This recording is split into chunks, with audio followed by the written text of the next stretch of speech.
He was never supposed to pull the trigger.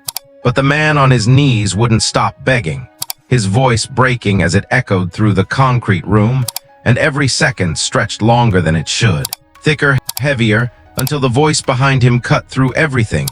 Do it. Calm, controlled, like it was nothing, and his grip tightened around the gun as if it had a will of its own.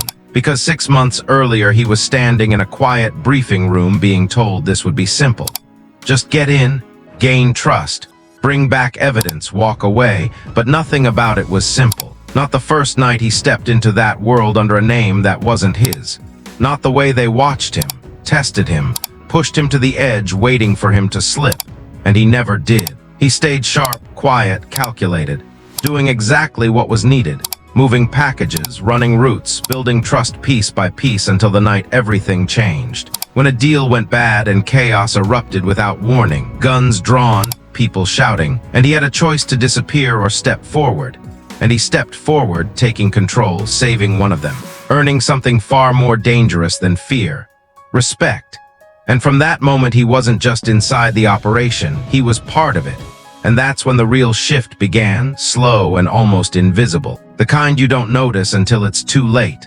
Like the way he stopped reporting everything, telling himself it was strategy, or the way he started understanding them, their loyalty, their code, their version of right and wrong. And it started to make sense in a way it never should have.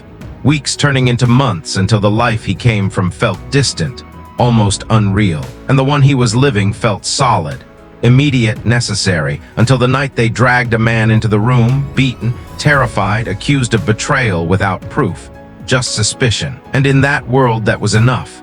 And when the gun was placed in his hand, it felt heavier than anything he had ever held.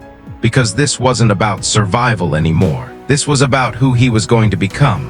And in his ear the voice returned after weeks of silence, urgent now, telling him not to do it, telling him to hold on, that they could pull him out, that it was over. But he knew the truth, knew that if he hesitated even for a second, he wouldn't make it out of that room alive. And maybe that should have been the only thing that mattered. But it wasn't, because when he looked around he didn't just see threats. He saw people who trusted him, people who had stood beside him, and that confusion, that conflict, was enough to break whatever line he had left. And he pulled the trigger, the sound cutting through the silence like a final decision.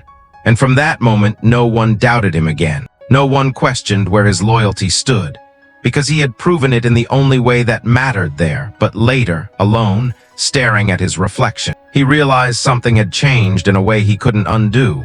Because it didn't feel like a mistake, it felt like a choice. And that was what scared him the most. And the next morning when the call came telling him it was over, that they were moving in that night, that everything he had worked for was about to end, he didn't feel relief, he felt pressure. Because ending it meant choosing, and choosing meant accepting who he really was. And as night fell and the tension built and sirens slowly began to close in, he stood in the middle of it all, knowing there was no version of this where he walked away clean. No way to separate the man he used to be from the one he had become. And when the doors finally burst open and chaos exploded, shouting, gunfire, lights flooding the room, everything moved at once. But for him, time slowed down. And in that moment he made a decision no one else could see. Because instead of disappearing into the shadows or turning himself in, he stepped forward, straight into the line of fire, drawing attention, redirecting it, creating just enough chaos for the rest of them to run, not out of loyalty, not out of fear, but because deep down he knew this was the only way to end it on his terms.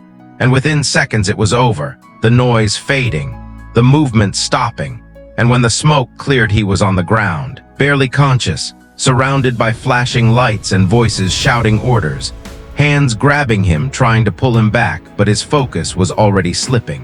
And as everything faded, he caught a final glimpse of his reflection in a broken piece of glass nearby.